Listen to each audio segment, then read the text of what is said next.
What is up, Pack a Day podcast members? Welcome into an all-new members-only Q&A. Thank you so much for being here. Excited to chat with you guys. Wish we were talking Packers Seahawks instead, but alas, we are not. But I'm excited to jump into all of your incredible questions nonetheless. It's been an interesting week. You can tell there's a little bit of frustration, anxiety, hot takes going on in the Packers sphere. A lot of LaFleur stuff going on, Goody stuff, and just kind of figuring out where this team is. And obviously, a lot of people are very passionate about how Green Bay should go about sort of fixing the issues that have caused them to get to a 5-game losing streak and consistently and continually losing in the playoffs. So a lot of stuff that's out there. If anybody sees any Matt LaFleur news while we're on, please do me a favor and give me a quick super chat so I can be aware of it. But we'll kind of keep an eye out for that as well. I know that there was some buzz yesterday that it was close, but haven't obviously seen anything today as of yet. And the only other thing I wanted to mention before we get to all of your incredible questions is, first of all, thank you for all your support throughout the course of the year. An unbelievable season. We've got over 750 members right now on the channel, which is just unbelievable. So thank you. Thank you for your support, your generosity. It means the world. And to those of you who are listening that are not yet members after the fact, when I open it up to everybody, thank you as well for watching. And just check out those memberships when you get a chance. There's a lot of cool stuff, including these members-only Q&As every single week. So with that, we'll get to all of your incredible questions. We're going to start with Donald Lee, who is an absolute legend. Donald, thank you so much. Dumb question. Does a multi-year extension, by definition, remove LaFleur from the hot seat for at least next season and thereby incentivize him to maintain the status quo? I'll answer the second part first. I don't think there's anything that's incentivizing the status quo in Green Bay. I think Matt and Goody and everybody in the organization, there is not a level of complacency there. I can tell you that wholeheartedly. There is not complacency in the organization. I think sometimes they play things a little bit safe and understand that they have a formula that makes them a consistently good football team. And I think they feel a safety net within that formula. And I do think it's fair to ask the question of, what do they need to do to once again find greatness? And that's something that's been eluding them. I think that's a totally fair conversation to have. But I can tell you that there's nobody that's complacent with the organization being just a one and done playoff team. That's just simply not true. And I don't think anybody's incentivizing that. The first part of it, going back to your question, is yes and no. The terms of this contract are going to be extremely interesting. If by any chance this is a +1 or even +2, which makes this ultimately a 2 to 3 year deal. If it's a +1, it's basically this year and then you end up in the same situation next year. I don't think that's going to be the case. I don't think there's any chance that that's the case. If it's a 2-year extension, even then you still have a pretty decent hot seat this year, and maybe you're willing to nuke the final 2 years of the deal if things go bad. If it's a 3 to 4 year extension, meaning that you've got 4 or 5 years on that deal, it would take something pretty catastrophic in order for him to get fired, I would think. However, I will say this is the NFL. If all of a sudden they were to go 3-14 next year, yeah, he's fired, right? Like, I don't know what that number would be. I don't know if it needs 6-11. I don't know if it's a first round playoff exit, but I would say the difference between like a +1 and a +4 is like a +1, a first round playoff exit. Yeah, he might be gone. A +4, a first round playoff exit, he's coming back the next year. So there is definitely a difference in connotation there. And I am very interested to see, not only monetarily, but the bigger, more interesting thing to me is how many years is the ultimate contract for.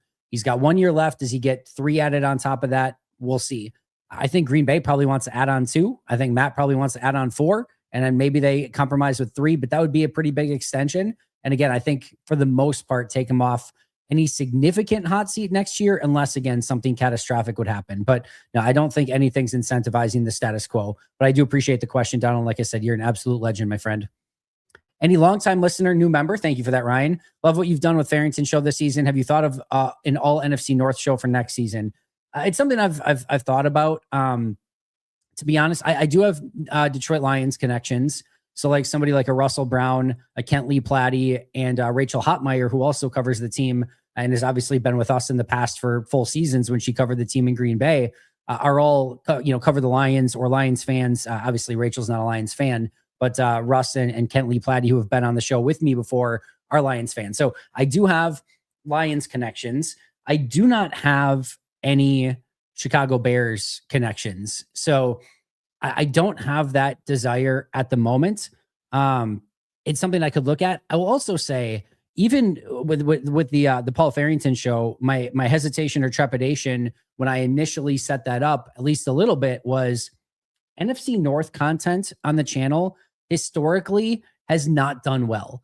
Meaning, a lot of people are more interested in the Packers. And if we talk about Vikings, Bears, or Lions, a lot of people just automatically tune out. So it's something that I've thought about. If like either Russ or probably Russ, like I think Russ would be amazing, and Paul for the Vikings. And if I had one more for the Bears, I would absolutely consider it. But it's also not something that's like at the forefront of what I'm trying to do right now. So if it worked out organically, like something like what happened with Paul and Ziggy and those guys, then I would consider it. But right now, it's not something like I'm actively pursuing. Most hated Chicagoan, how you doing, my friend? When Matt LaFleur was hired, his Titans offense was bottom fourth of the league. When Derrick Henry was available, he took $8 million to go to Baltimore. Should that have been an indictment against Matt Henry over Jacobs? It's tough to say. I don't know. Maybe Derrick Henry had no interest in coming to Green Bay. Maybe Green Bay and Goody wanted Jacobs more than Henry, and it had nothing to do with Matt. There's a variety of different factors there that, without being in the room, we just don't know, right? Because we know it was a heavy free agent class.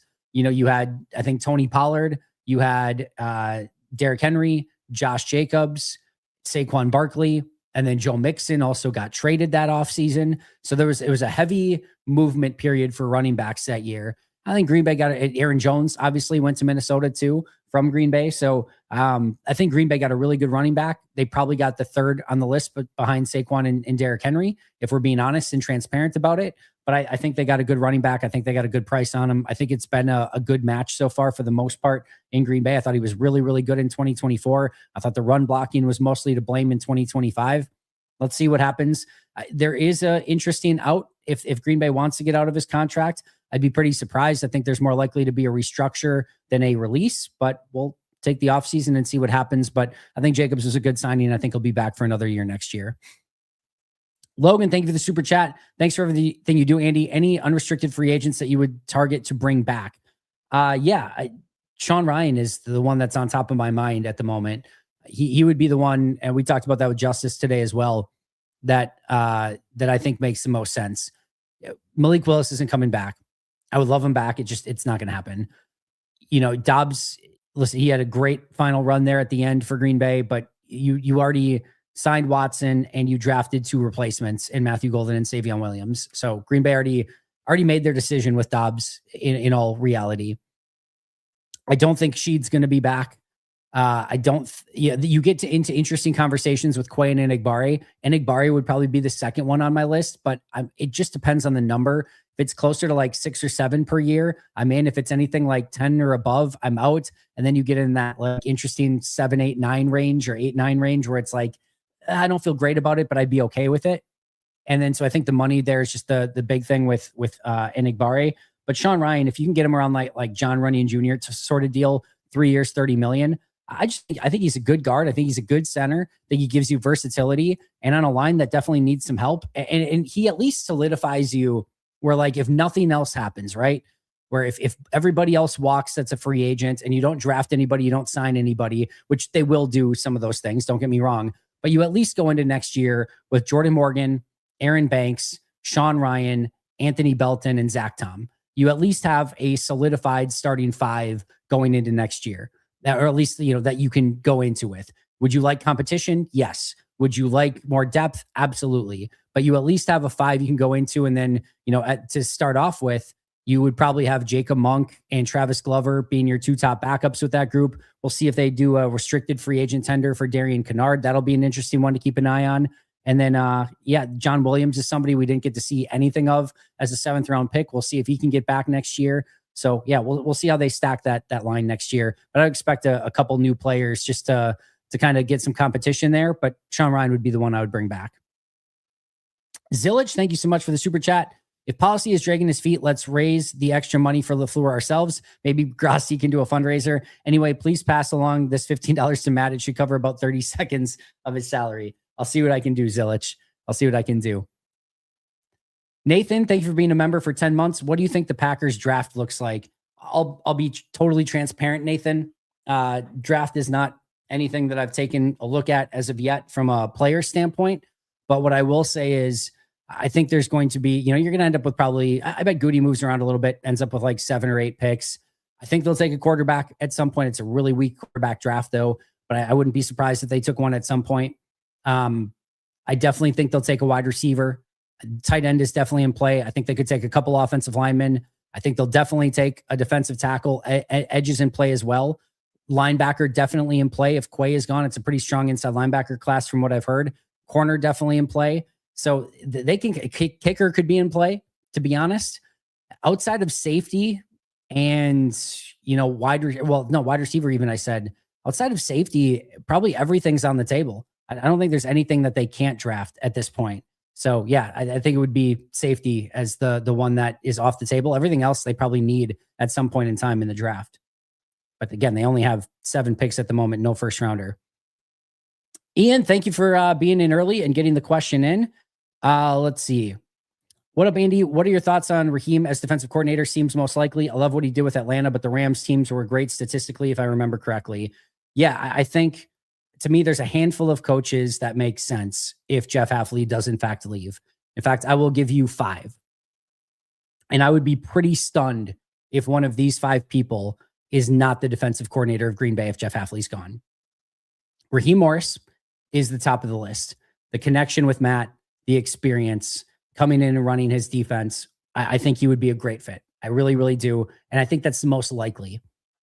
Another one are the 2 currently on the roster that have experience, right? Covington, the defensive line coach, Ansley, the defensive backs coach. I think both of them would very much be in the conversation as well to kind of carry over what Jeff Hafley has already built. So those would be the next 2.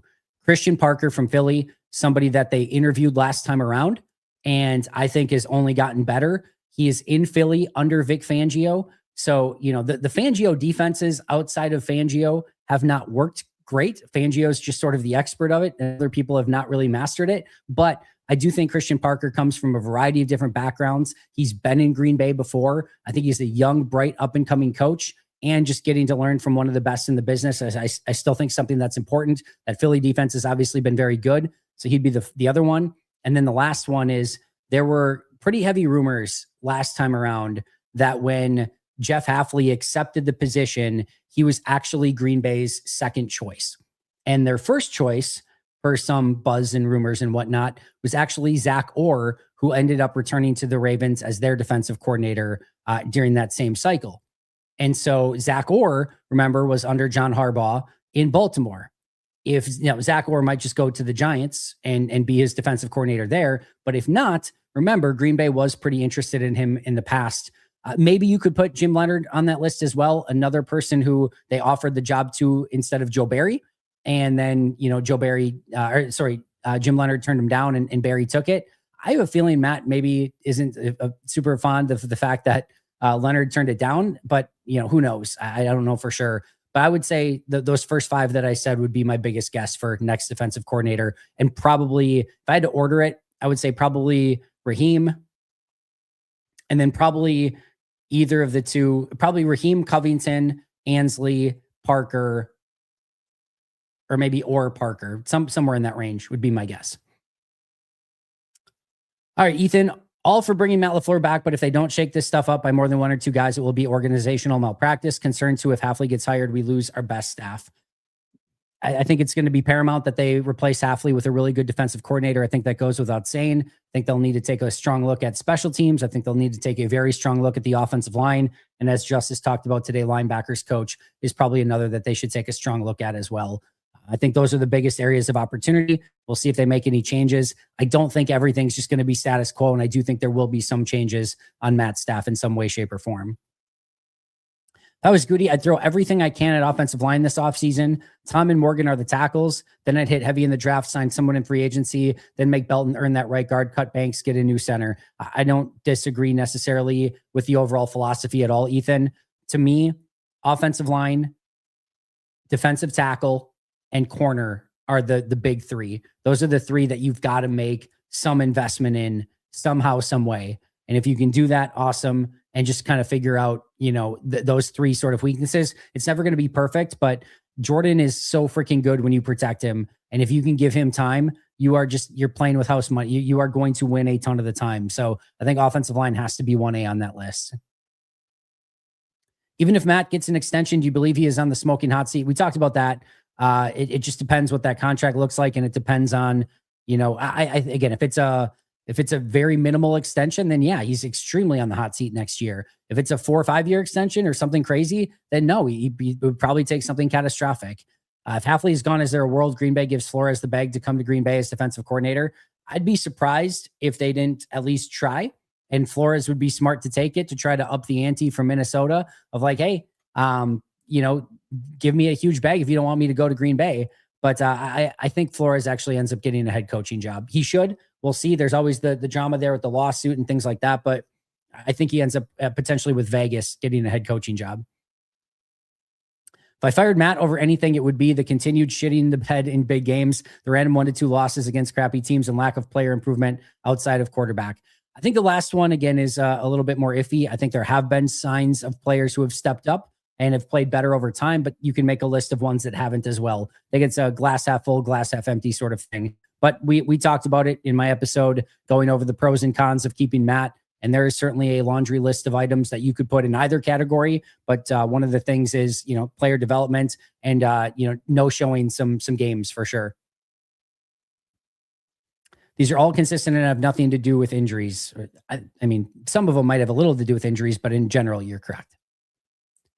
Would you say is more cowardly or courageous of policy to keep LaFleur if he does? Not saying policy is a coward, just not sure of the better word to use for the question. I understand the connotation of the question. Pack-a-day fanatic is awesome, by the way. Thank you for that. I didn't even catch that at first glance. I don't think that Ed Policy is trying to do something courageous, and I don't think he's trying to do something cowardly. I legitimately believe, that Ed Policy is in this position now. He's in this position for a reason. And I think that at the end of the day, he's trying to make the best decision for the organization on what he feels is right for the club. I think it's honestly that. I think that no matter what he chooses in this decision, there is going to be a portion of the fan base that is extremely upset. And I think there's going to be a portion of the fan base that either understands or is happy with the decision one way or the other. And so I just think he is ultimately trying his absolute best to make the decision that he thinks is right for the team. I think it's just as simple as that. Andy, thanks so much for doing this. Always love the members Q&A, but even more when I'm processing such a disaster. It's been a week, John. It's been a week. I don't know what trade comp would look like for Matt LaFleur, but is it possibly they're thinking could be a coach, slightly worse coach, and say a second round pick equals? I don't think there's any thinking of that, Alex. I really don't. I could be wrong. I could easily be wrong, but I just don't think that there's any real thought of trying to trade Matt. Here's the order of operations for Green Bay, and it's pretty simple. They're not going to fire him. All right. So that's out the window. He's not just all of a sudden going to become a free agent. I think both sides are doing everything they can to come to an agreement and figure it out. And then the secondary option is if they can't, if they decide this is just not going to work and both sides decide, all right, we need to go in a different direction, then Matt chops around and some team says, yep, we want to hire Matt. And then Green Bay and the team that decides that has that negotiation at that time for what the compensation would look like. I honestly think, sometimes we get to these big brained ideas of more often than not, it's just sort of simple, if this, then this. And it's just binary. And I think the simple thing is they right now want him back and they probably have a limit to what they want to offer. And Matt has a ceiling of what he wants to get. And can they close that gap? And if they can, great, they'll work out the deal. And if not, then they decide to go separate ways and Green Bay works out draft comp with whatever team ultimately ends up picking him up. I think it's honestly that simple. Are we positive Jaden Reed is getting a second contract? No. I love him, but he has had some brutal drops the last couple of years, and he doesn't seem to be the most durable either. No, I don't think it's a foregone conclusion at all. In fact, right now, I think Watson will get another extension. And then I think Golden's going to be a huge part of the offense. Tucker Kraft's going to get an extension. And it's why I said I think that they'll draft a receiver this year, even though it doesn't look like it's something that's a priority right now. Even if you sign Watson back, Reed and Wicks are free agents. And the following year, you would then have just Golden, Savion Williams, and Christian Watson, assuming you re-sign Christian Watson in that scenario, just those three remaining. And so, yeah, yes, you could bring back Wicks, you could bring back Reed. Those are both options, but I think they're going to try to get ahead of it and try to get another wide receiver in there that maybe they can feel comfortable going into the next year if they don't want to give big contracts to Reed or a contract to Wicks, that they could go with Williams, Golden, or whatever rookie they take this year, and then Christian Watson on top of that. But it'll be interesting to see how they attack that. Wicks and Reed will both have opportunities to return to Green Bay. I think they'll both, have contract negotiations, but it's definitely not a foregone conclusion. Listening to Justice made me think, if a tech company had an awesome CEO, the best programmers, but middle management were a bunch of dumbasses, they would go out of business. Assistant coaches are the middle managers for sure. It's a really important aspect of the team. Here's the other thing. Like, we are always going to be hyper-focused on the head coach, and we're going to be giving credit or blame to the head coach, and a lot of times whether they deserve it or not. At the end of the day, the way the offensive line played in this past game, right? It ultimately is Matt's responsibility. But if we're being real about this, okay, that the offensive line, the pass protection issues and the issues that they had against Chicago, in large part, were not issues that they had during the season. The offensive line has not been great this season. Don't get me wrong. There have been issues, but not to this level, not to just missing guys and missing pretty basic assignments. That has not been an issue for Green Bay. So Matt's not going to be the one that's going into the offensive line room the week of and starting to try to correct the problem that's not there, or try to make sure that everyone's on the same page. You can imagine that he would have to do that in every single room. Like, he can't do that. That there's just too much bandwidth, or there's not enough bandwidth of him to go around to do that in every room. And especially to try to solve a problem that's not even there yet. Matt has to rely upon Luke Butkus to make sure that those guys have their assignments, know what they're doing, are working cohesively, are prepared for that game. And they weren't. And yes, so ultimately that falls on Matt, and Matt hired Luke, but that's a Luke Butkus issue, plain and simple. If you have wide receivers that are running the wrong routes, that's a wide receiver coach issue. If you've got defensive linemen that are not consistently staying in their gaps and playing assignment sound football, that's a defensive line coach issue, and so on and so forth. We can go on and on. But the technique, the technical work, and making sure guys understand their assignments, individual coaches have to be able to make sure that their guys are ready for game time. It is a massively important role because, again, Matt can't do it everywhere. Adam Stenovich can't do it for the whole offense. Jeff Hafley can't do it for the whole defense. You have to rely upon your coaches to be able to make sure that they are getting their group of players ready. And if something fails, you end up in some catastrophic situations like we saw with the Packers offensive line against Chicago, a bad Chicago defensive line, I might add, this past week. That's an indictment of Luke Butkus. If it's special teams, it's Bisaccia, and so on and so forth. So, Matt can't micromanage everything. It's just an impossibility. That's not absolving Matt of anything. It's not. I'm just saying you do have to rely upon your assistants. And if your assistants aren't good, it will end up rearing its ugly head at some really ugly times. And we certainly have seen that this year. Hate that we wasted Love's performance and what should have been a game-winning drive. Is there anyone that throws those middle to deep out routes better than him? Seems like he never misses. He's just been fantastic. I don't know what more you can say. I don't know what more anybody needs to see. If anyone's still doubting or hating, it's just trying to confirm priors. I don't know, or they're just blind, I guess. But he has been so freaking good and was unbelievable in this game. He deserves a ton of credit, and I'm with you, Alex. It's disappointing that they wasted that effort. Do you think the stagnation at assistant coach is just about budget, or is there some organizational personal angle to internal promotions? I think it's primarily budget. I mean, at the end of the day, right, you have to be able to hire good coaches. And there is not a lot of football coaches in the world, right? You've got really smart high school coaches. You've got really smart college coaches. You've got really good NFL coaches. You've got a ton of people that know a ton about the game, pure and simple. You've got former players that can be assistant coaches and position coaches. Like there's a lot of really good coaches out there. So even if you're constrained, right, and you cannot find, or you're not allowed to get Darren Rizzi as the special teams coordinator, okay, open up that hiring process. You've got to find the next young hotshot special teams coach out there. And he's out there somewhere, or she's out there somewhere. I guarantee it. I guarantee it. And so it is it's your job to go and find that next person that can step up and do that job. So yes, money is beneficial, and it gives you a larger pool to select from and some experienced candidates to select from, but it's not a be all end all. Like, that's what I was kind of talking about with Justice of like, hey, Mike Shanahan had Kyle Shanahan, Sean McVay, Matt LaFleur. I think there's one other coach too, like on his staff of like all young up and coming coaches. Remember Holmgren? What was it like? Ray Rhodes, Andy Reid, John Gruden, Steve Mariucci. I'm missing some too.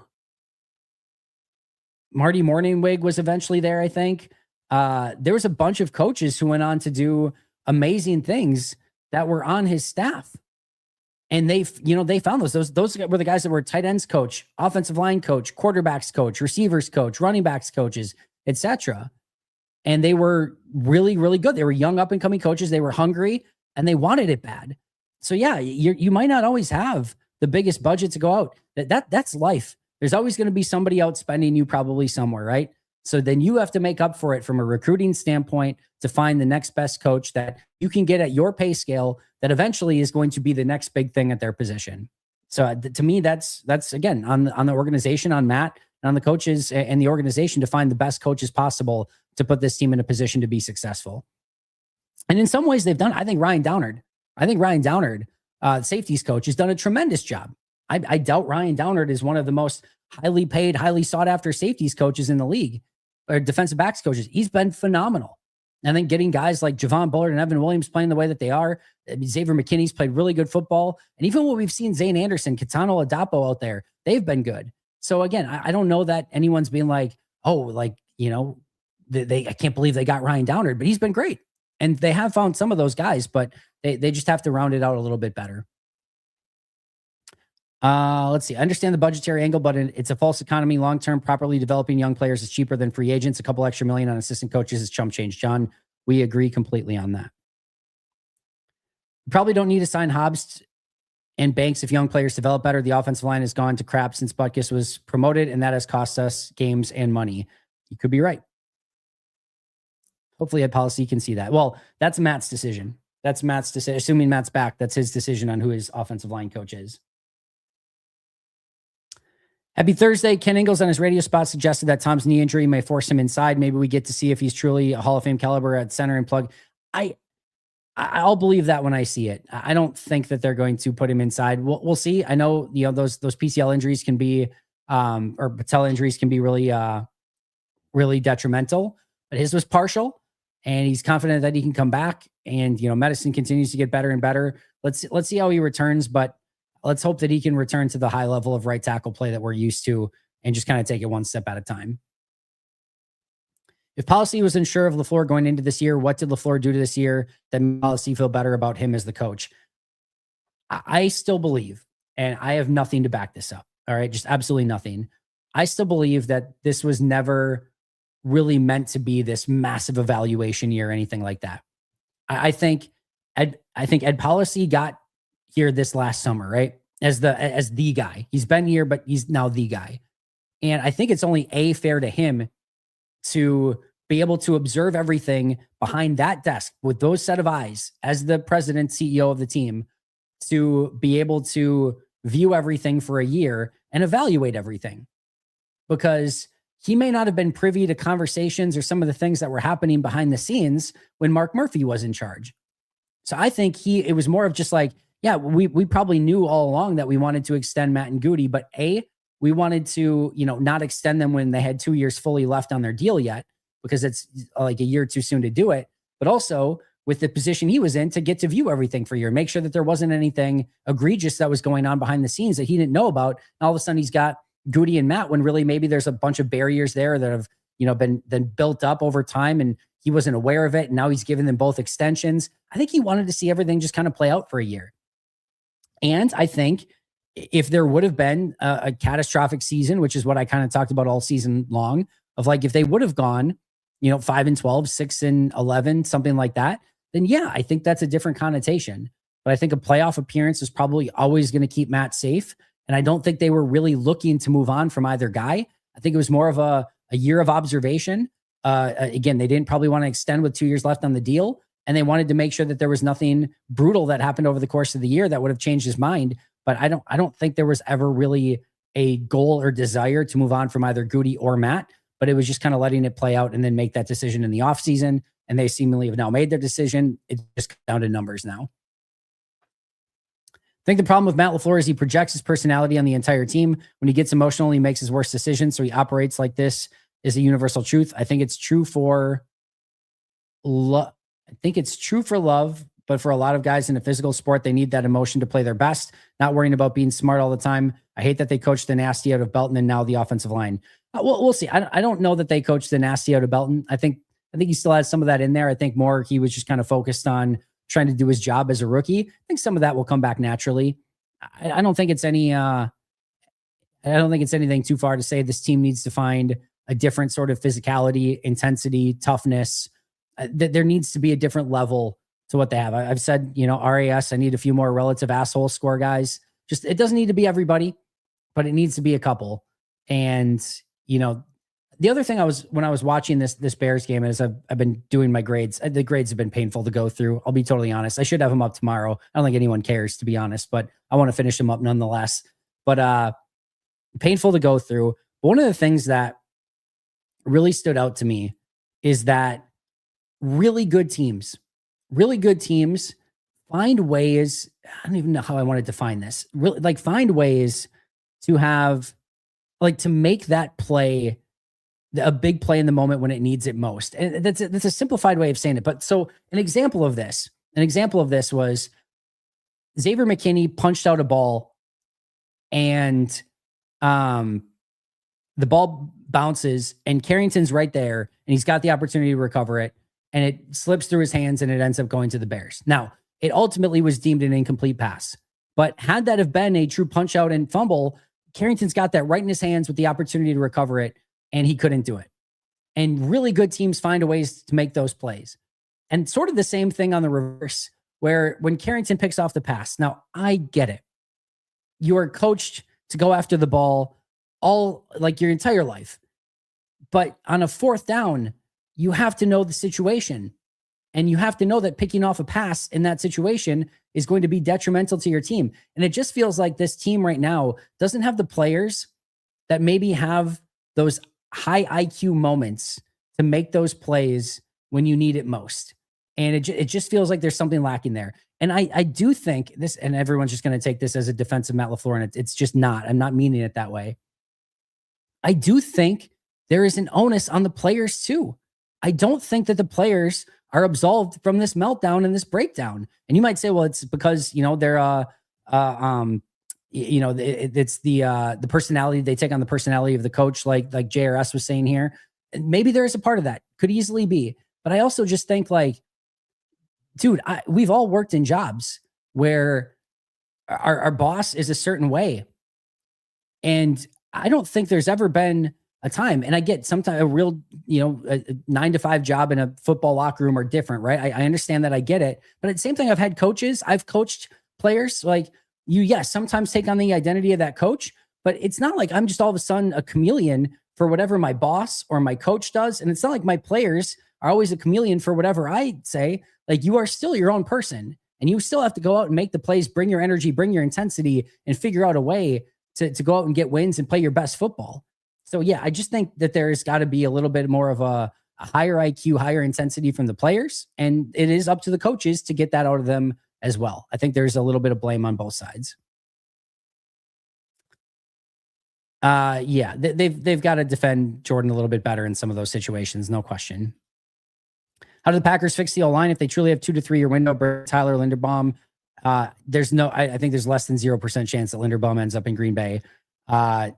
I do think that they should go aggressively the next 2 to 3 years to see what they can do. I don't think that that's going to be, he might end up being, if he hits free agency, he might end up being the highest paid player in free agency. I just don't think that that's going to be something that Green Bay is going to have the appetite for with all the contracts that they already have. I just don't. And probably not the right idea either. It starts with the offensive line coach. I think you have to hire a new offensive line coach. If Steno stays around, he needs to stay involved with the offensive line as well. I think that could help. And then I think you just need to invest and try to get the most possible out of your big investments so far, including Aaron Banks, including Jordan Morgan, including Anthony Belton, and then hope that you get a guy that steps up too, whether it's a draft pick, a vet minimum, or not vet minimum, but like a vet free agent signing, or somebody that's already on the team. I do think that they thought very highly of Travis Glover. Now, very highly might be aggressive, but I think they really liked Travis Glover. He was somebody that went out in training camp, not much buzz about it. I think they actually liked him. He'll come back. We'll see if he can earn a spot, probably a depth spot, but could help. And Jacob Monk in the game against Minnesota, I thought looked pretty good. I think they have to open up competition. I think they're going to need to bring in more guys, and I think they're going to have to figure out really who their best starting five is, because I think they did a really poor job of it.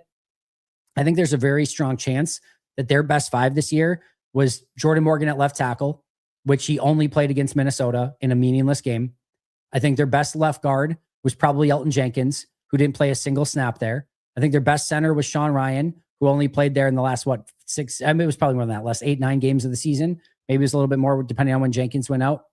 I think their right guard should have probably been a battle between Aaron Banks and Anthony Belton. I think it probably would have been Banks, and he obviously didn't play a single snap there at right guard. If it's Belton, then fine, but I think I would have competed those two. I think your best right tackle was Zach Tom, and unfortunately, he didn't get to play a ton there due to injuries. And we didn't see that offensive line a single time together all year. I think that was probably the best version of their offensive line. So they've got to make sure that they get the right five guys out on the field too. Flores doesn't get a head coaching job. Do you think we bring him in? I think they would love to bring him in. I don't think he ultimately ends up in Green Bay, but yeah, they'd be stupid not to try to interview him and bring him over from Minnesota for sure. Andy, why won't they just pay the man? I'm assuming by the man, you mean Matt LaFleur. This is just business. I think, we hate this side of it. Like, we just want things done, right? One way or the other, either fire him or let him move on and get a draft pick, or just, finish the deal, do it. But this is real money. These are real millions of dollars that are being exchanged here in a real business. So it's just business. And I have a very strong feeling they'll ultimately get this done. But yeah, it's a negotiation, and these things usually do take time.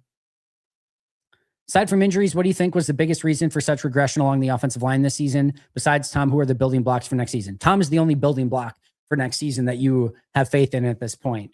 I just think they got really poor ROI from the players that they invested a lot of time, money, resources into.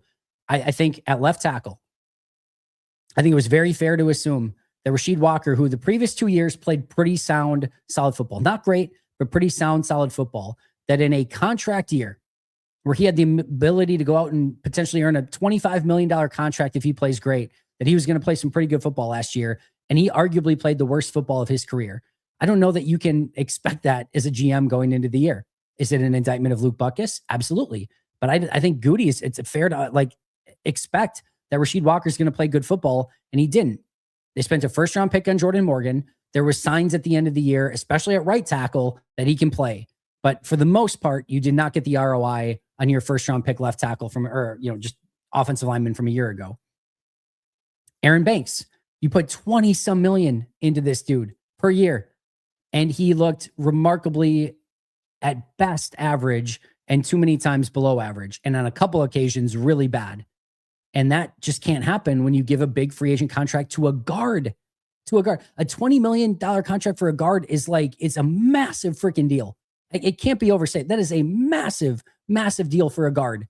And you're expecting really good play out of him, and you just didn't get it. That's probably on Goody, and that's also on, your offensive line coach. At center, Elton, you thought was going to be able to move to center. He was terrible. And the effort was piss poor. And Elton had everything to play for too. He had $20 million contract that he could, get if Green Bay keeps him. Instead, he's going to get cut now. He's going to have to find a job on the open market. That was the worst football I've seen Elton Jenkins play, except for when he played right tackle coming off of his ACL injury. It was brutal. Sean Ryan was able to thankfully play pretty good center when he moved over. Right guard, Sean Ryan, I didn't think he was fine, but probably below where he was a season ago. So I thought he took a step back at right guard. Belton was fine, but you certainly didn't get this unbelievable, impressive second round pick right away that was ready to step in and play awesome football right away, which is rare, but you didn't get that.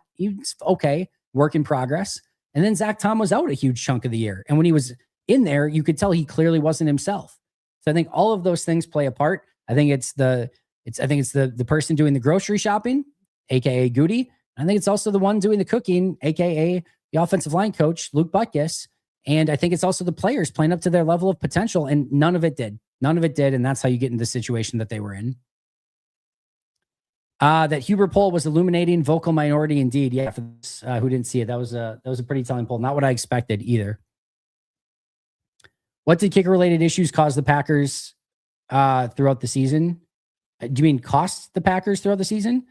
It cost them a ton. It cost them the Browns game. It cost them a Cowboys win. It's cost them certainly in the postseason game.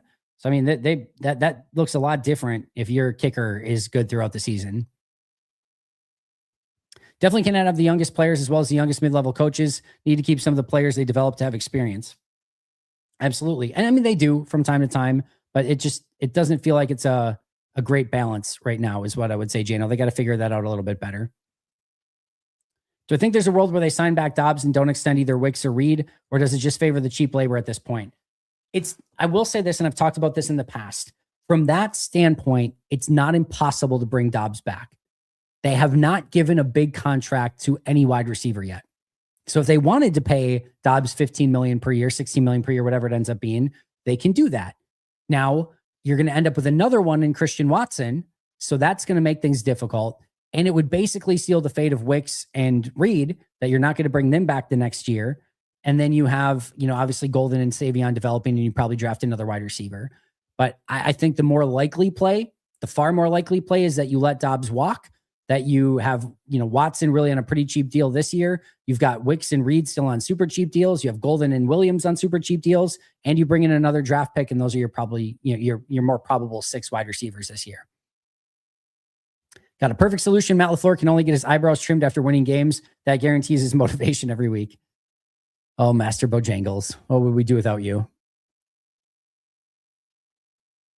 And if the Packers keep LaFleur, what is one major move you expect the team to make this offseason? I think they've got one free agent signing in them, probably like a $15 million per year sort of deal. Who that is, don't know. But I think they have one major free agent signing. I do think they'll get a new offensive line coach. And I think there's at least a chance you see a new special teams coach. And then if Hafley leaves, obviously you get a new defensive coordinator. So I think it's a possibility that you could have new special teams defensive coordinator, defensive coordinator, offensive line coach, and then like one big free agent signing. And then obviously, 7-8 guys in the draft as well.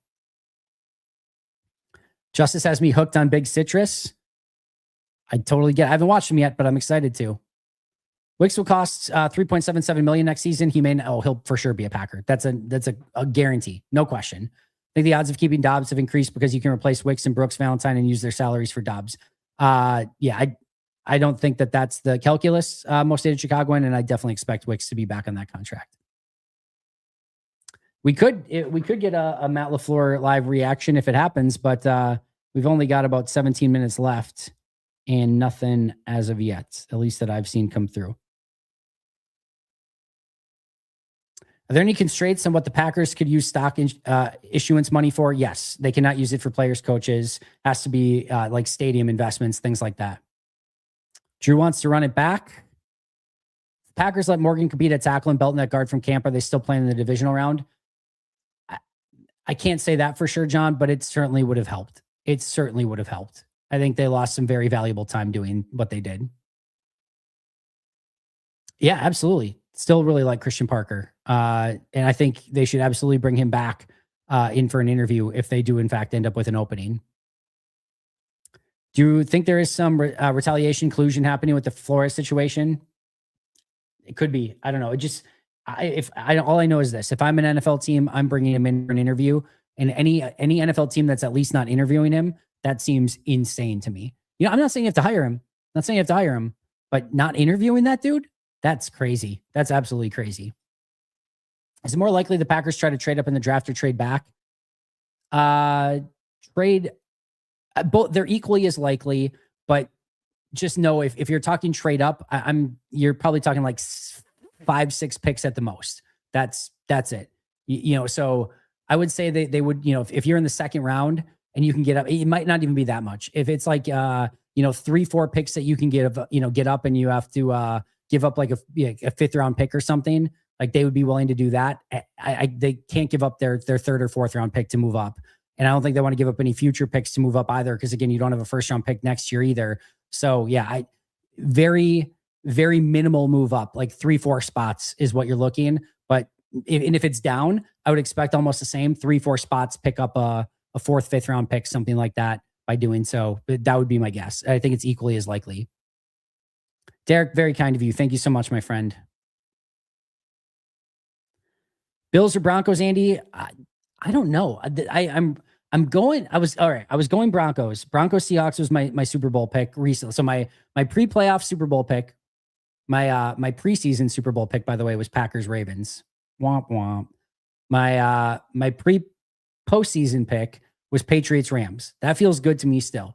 Then for some reason this week after the wild card round, I changed to Seahawks Broncos. But now after the Sean Payton comments, towards the reporter, it's bad karma. So I might be changing it. Right now, Ben, in this very moment, I'm taking the Bills. Taking the Bills in this moment. I was annoyed that Diggs only got one snap against Chicago. I know he has an up and down career, but I was looking forward to chaos with the potential pick. I would have liked to seen him more. $500,000 for one play is a little bit silly. I know it was more insurance than anything. Maybe they were waiting to see if Valentine or Nixon were going to play bad or something. I don't know. But yeah, would have liked to have seen maybe a little bit more from him. Weston is firmly in the Matt LaFleur back camp. Do you think Rodgers ends his career in a playoff pick 6? If not, where do you think he plays? I think he does. I think he's done. I think he's retired. I think if he plays, it's in Minnesota. I honestly think that's where he ends up playing if he plays. Don't think it's going to be back in Pittsburgh. He flirted with Minnesota all offseason this last year. And Minnesota, if you really look at Minnesota, there's not a ton of quarterbacks that make sense. Maybe a Geno Smith, but I don't think they're going to feel great about that. And they can't just do McCarthy. And McCarthy could probably use another year of development, or they just wait until they get a better, draft opportunity to replace McCarthy. I would honestly not be surprised if Aaron, 90%, I think he's done or retired. And then there's 1% he ends up with some other team that's not Minnesota. And then 9% he ends up with Minnesota. But if you told me he ends up playing, I think easily the most likely would be Minnesota. Carmen was a Bears fan. She is nationally, she covers the sports, the NFL nationally, right? I think deep down she probably has some Bears fandom still in her if you were to hook her to a lie detector. But I do think she's trying her absolute best to stay neutral and not be any fan whatsoever, which is, again, if you're on the national level, for a sports team. I don't think she has to be honest. Mina Kimes is very, will state quite clearly she's a Seahawks fan, right? And it doesn't matter at all. She covers the NFL very fairly. So I don't think it would need to be, but I think she really tries to be neutral when it comes to the Bears at this point. But again, I think there's probably a little bit of Bears fandom there if you were to dig deeper. Don't tempt fate in him going to Minnesota, please. He's retiring. He's done. Yeah. Sorry if I tempted it even more. John, thank you for that. Hit that like button.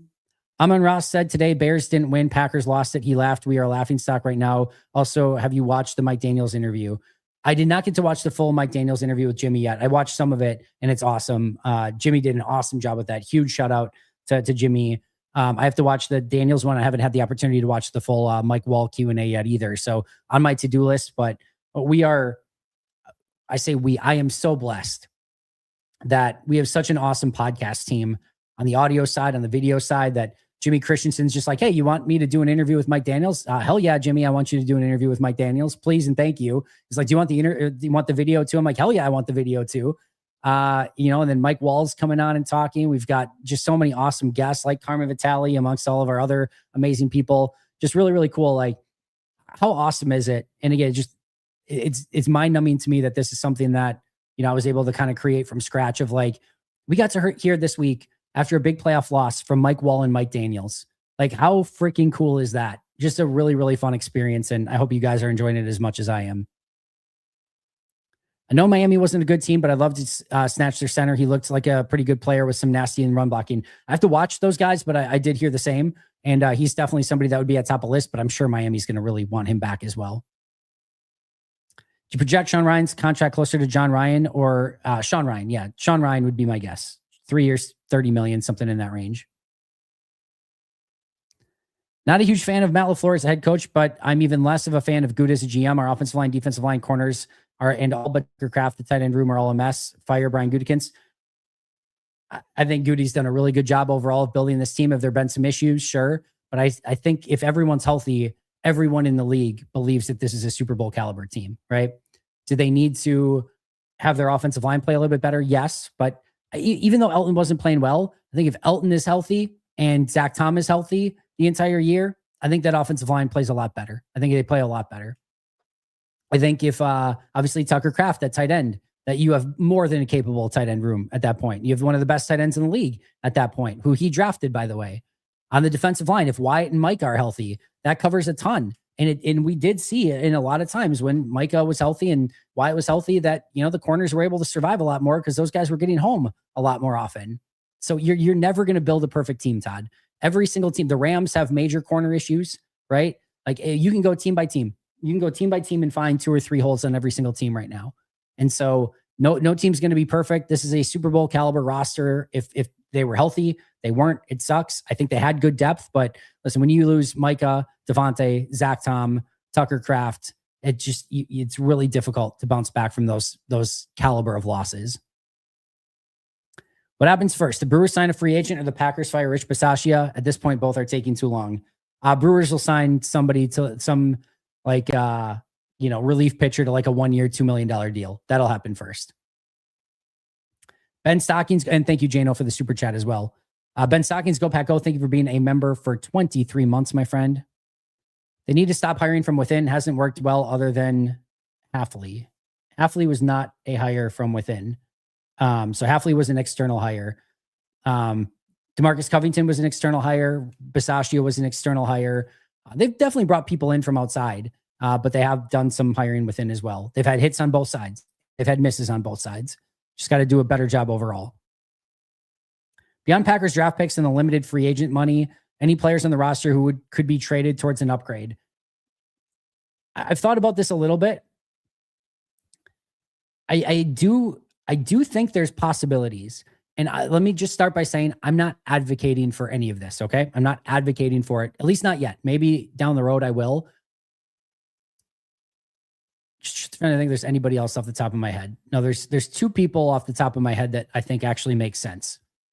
Jaden Reed and Javon Bullard. Jaden Reed and Javon Bullard are 2 players that are on cheap deals that if you had another team that was really interested in them, and I think there is reason to be interested in them, if you could trade them for a very good offensive lineman, a very good defensive tackle, or a very good corner, I would be open to listening. Jaden Reed. All right, so let's say Dobbs walks in free agency, Reed is gone, okay? You're thin, and I don't love how thin you are, but I still believe that Christian Watson, Dontavian Wicks, Matthew Golden, Tucker Kraft, Josh Jacobs, group of 5 can be really, really good. You've got Savion Williams still up and coming. You probably draft a wide receiver. Maybe you sign a vet minimum guy. You still have Bo Melton. Like, I think you have the weapons. Luke Musgrave, hopefully Marshawn Lloyd is back. I think you have the weapons on offense. If you could fill one of those other gaps, especially if you know that Reed's only going to play 1 more year and you're not going to re-sign him next year, I would at least consider doing something like that if I could get a really good corner, a really good defensive tackle, or a really good offensive lineman. Same thing with Javon Bullard. Evan Williams and Xavier McKinney are my safeties. I like Oladapo and Zane Anderson as backups, and Nate Hobbs needs to be in the slot. And I think he can be actually really good in the slot. And I think there's things he can do even from a coverage standpoint that's better than Javon Bullard, even though I like Javon Bullard a lot more. So if somebody came and said, we will give you a really good outside corner, a really good defensive tackle, or a really good offensive lineman for Javon Bullard, I would listen. I will say one more time, I'm not advocating for either of those at this point in time. Xavier McKinney would be an interesting one too. Like, if some team was having massive safety issues, and like, let's say you could just get a really good starting corner or a unbelievable defensive tackle or an unbelievable offensive lineman for Xavier McKinney, right? That's another one where I'm like, I feel totally good with Evan Williams and Javon Bullard at safety. I feel really good with those two back there. Would I miss Xavier? Yes. But if I got a really, like, it would have to be, trust me, it'd have to be really, really good. But if you could get a really good corner, D tackle, or offensive lineman, I think you take from an area of strength that you might have one too many. And of course, you get to that, and then Evan Williams or Bullard gets hurt, and then you're disappointed or whatever. All those things could happen, or all of a sudden Christian Watson gets hurt again and you're far too weak at wide receiver. All those things you have to consider as well. Again, not advocating, but I would listen. I probably wouldn't shop, but I would listen. We don't like what happened with McManus, and we don't like kicker competitions, but do we need to do that? I don't know. I don't want to think about it, Ben. I don't want to think about it. I don't want to think about kicker competitions, but that's going to be tough for McManus to come back from the end of that season. That was brutal. Heffley's almost surely gone at this point with all the interviews, right? If so, we got to make moves quick. So we don't end up with another Joe Barry situation where they were late in the hiring process. I think there's a lot of really good D coordinators out there, so I'm not concerned as of yet. And Covington and Ansley are probably two of their top ones anyway internally. And I think the Hafley thing will sort itself out pretty soon. So I'm not concerned yet, but yes, you would ideally like the Hafley situation to get resolved soon, so you know exactly what you need to do to kind of fill that spot. I'd love to be on the wall when Policy, Goody, and Matt LaFleur discuss Rich and special teams. They really need to commit more practice time to special teams with a new coach. Special teams practice time resources. I think all of it. They got to figure out a way just to make it better in general.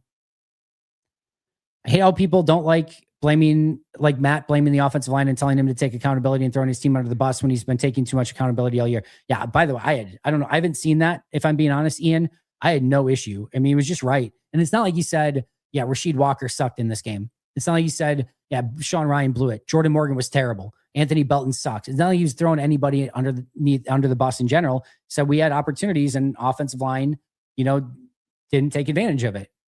I have no issue with him saying that. And he has taken accountability a ton. Yeah, it was totally fair. It was totally fair in that moment. If I had my way, we spend big on assistant coaches and line up the contracts with the Super Bowl window. Once we have to rebuild, take that time to evaluate where that money is most effectively spent. I'm cool with that, Alexander.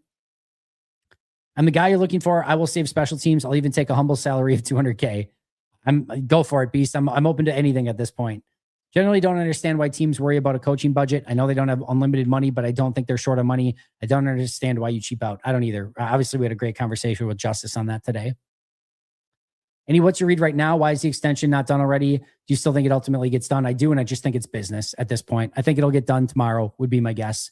Either late today or maybe later today or tomorrow at some point. But I do think it gets done, and I do think they ultimately find terms of a deal. And it's probably like a 3-year extension to give him a 4-year deal in total.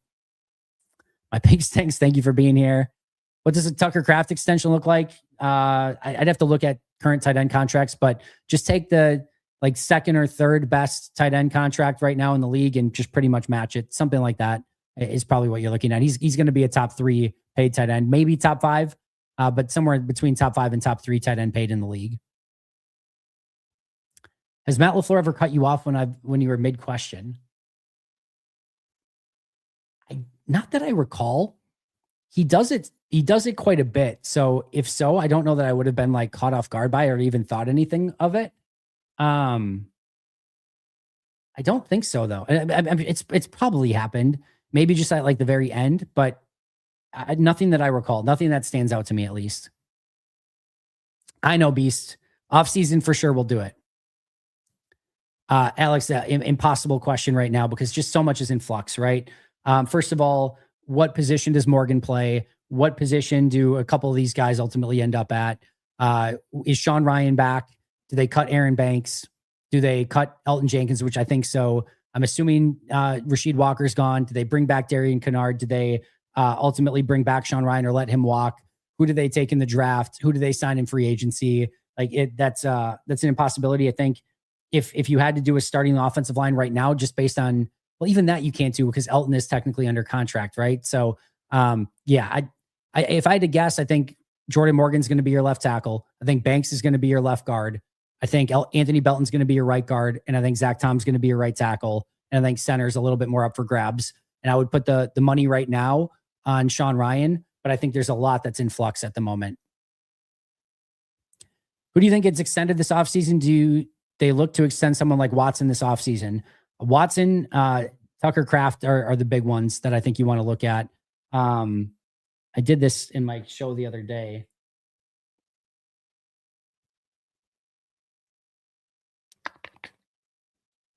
Where did I put this? All right. Contract extensions: Tucker Kraft, Devontae Wyatt, Christian Watson, Jaden Reed, Dontavian Wicks, Colby Wooden would all be potential names to kind of keep an eye on there. Want to keep LaFleur, but if he's gone, what are your thoughts on Robert Saleh for head coach? Saleh would probably be high on my list. Brian Flores would be high on my list. I'd really want to bring in Kubiak as an interview candidate, but Saleh and Flores would probably be two that would be pretty high on my list. Youth is great, but we need championship winning veteran. Also, by the way, just to go back to this, Saleh or Flores with Mike McDaniel as offensive coordinator would be very attractive. It would be very attractive.